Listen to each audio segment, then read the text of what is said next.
नमस्कार, मी पूजा कारेकर पोटपूजामध्ये आपल्या सगळ्यांचं स्वागत करते। आता थंडी संपून उन्हाळा सुरू झालेला आहे आणि काहीतरी थंड पेय प्यावं असं आपल्याला सगळ्यांनाच वाटतं।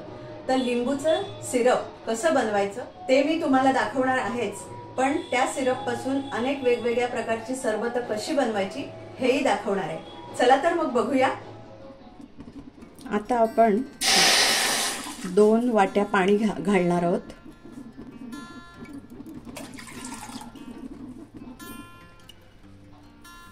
आणि 2 वाट्या साखर।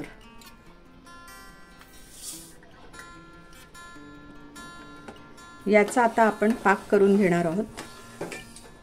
एकदम एकतारी पाक करणार नाही आहोत, अगदी थोडं चिपचिप हाताला लागेल असा पाक करणार आहोत आपण आधी पाक करून घेणार आहोत आणि नंतर लिंबाचा रस काढणार आहोत। कारण लिंबू जास्त वेळ बाहेर रस काढून ठेवला तर कडू होऊ शकतं, म्हणून आपण नंतर रस काढणार आहोत, आधी पाक करून घेणार आहोत। आता आपली साखर विरघळलेली आहे आणि थोडासा चिपचिप बोटाला लागायला सुरुवात झालेली आहे। तर आता आपण आपला गॅस बंद करूया।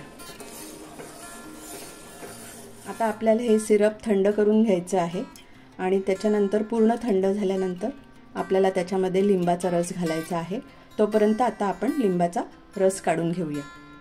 आता ही लिंब आपण स्वच्छ धुवून घेतलेली आहेत, तर त्याचा आता आपण रस काढूया।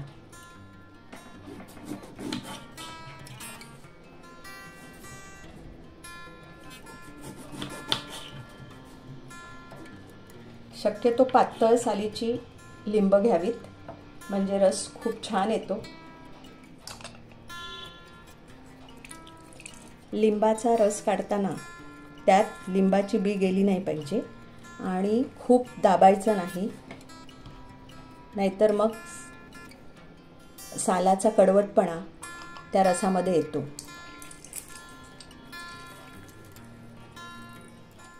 आता आपण असा सगळ्या लिंबांचा रस काढून घेऊया। आता हा लिंबू रस कडू होऊ नये म्हणून आपण मीठ घालून घेऊया।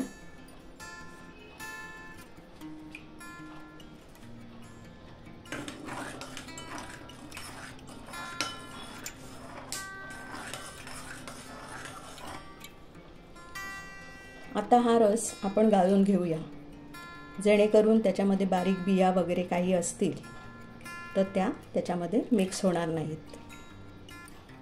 साधारण 1 वाटीला थोडासा कमी असा रस झालेला आहे आपला 5 लिंबांचा। तर तो आपण आता आपलं साखरेचं सिरप थंड झालं की त्याच्यामध्ये मिक्स करणार आहोत। आता हे साखरेचं सिरप जे आपण करून घेतलेलं आहे ते थंड झालेलं आहे। आता आपण ह्याच्यामध्ये हा लिंबाचा रस घालून घेऊया।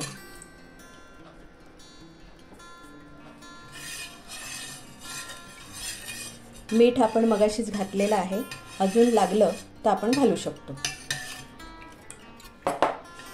आता आपण हे काचेच्या बरणीमध्ये सिरप भरून ठेवायचं आहे।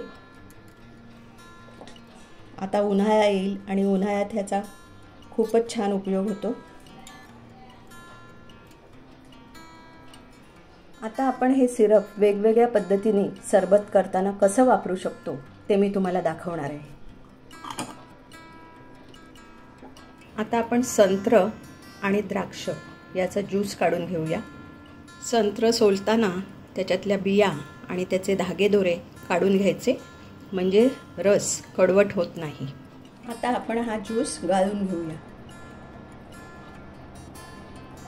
असा तुम्ही पायनॅपलचा ज्यूस सुद्धा काढून घेऊ शकता किंवा पायनॅपलचा पल्प सुद्धा करून ठेवू शकता। माझा पायनॅपलचा पल्पचा व्हिडिओ आहे, तो तुम्ही बघू शकता। तसा पल्प करून ठेवला आणि तो या सरबतामध्ये मिक्स केला तरी सुद्धा अतिशय सुंदर लागतं सरबत। आता प्रथम आपण हा जो संत्र्याचा ज्यूस काढून घेतलेला आहे तो ह्या ग्लासमध्ये घेणार आहोत। हे जे आत्ता आपण लिंबू सिरप बनवलेलं आहे ते त्याच्यामध्ये 2-3 चमचे मिक्स करायचे। त्याच्यामध्ये आपण पाणी मिक्स करायचं आहे।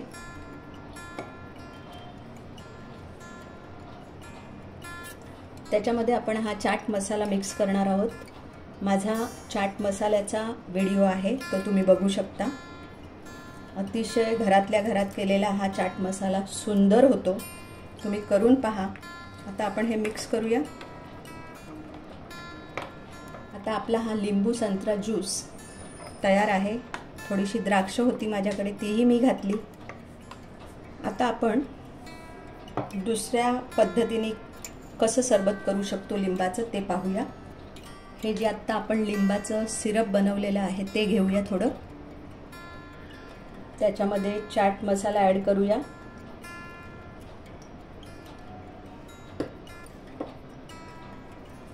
माझं सिरप आता मी फ्रीजमध्ये ठेवलं होतं, त्यामुळे थंडगार आहे. पाणीसुद्धा थंडगार आहे, त्यामुळे मी बर्फ घालत नाही आहे. एरवी तुम्ही बर्फ घालून थंडगार सरबत पाहुण्यांना देऊ शकता. यामध्ये तुम्हाला वाटलं तर तुम्ही थोडीशी साखर कमी वाटली तर साखर मीठ घालू शकता. याच्यामध्ये तुम्ही पुदिनाची पानं कुस्करून घालू शकता. आता आपलं हे लिंबू सरबत तयार आहे. आता तिसऱ्या पद्धतीने आपण लिंबू सरबत कसं करू शकतो ते पहा. हे लिंबू सिरप आहे आत्ता आपण जे बनवलं ते. आता थोडंसं केशर घातलेलं आहे मी, अजून थोडंसं घालून घेऊया. केशर सिरप हे केशर आणि वेलचीयुक्त असं सिरप आहे, तर ते घातलं तरीसुद्धा सरबत खूप सुंदर लागतं. आता त्यामध्ये आपण हे थंडगार पाणी घालतो आहोत गरजेप्रमाणे. यातही तुम्हाला वाटलं मीठ साखर अजून घालायला हवं तर तुम्ही घालू शकता. अतिशय सुंदर रंग येतो, दिसायलाही छान दिसतं. पाहुण्यांना खूप आवडतं हे. मी नेहमी करते, तुम्ही सुद्धा करून पहा. अशा पद्धतीने एकच लिंबू सिरप वापरून आपण 3 प्रकारची सरबतं केलेली आहेत. हे आहे लिंबू सिरप विथ चाट मसाला. हा संत्रा ज्यूस आहे, त्याच्यामध्ये आपण लिंबू सिरप घातलेला आहे आणि चाट मसाला घातलेला आहे. आणि ह्याच्यामध्ये लिंबू सिरप आणि केशर आणि वेलचीचं सिरप घालून आपण हे तयार केलेलं आहे. तुम्ही नक्की करून पहा, तुम्हाला नक्की आवडेल याची मला खात्री आहे. तुम्हाला ही रेसिपी कशी वाटली हे नक्की कमेंटमध्ये कळवा. लाईक करा, शेअर करा आणि सबस्क्राईब करा. आणि हो, मस्त खाण्याची घ्यायची असेल मजा तर बघत राहा पोटपूजा.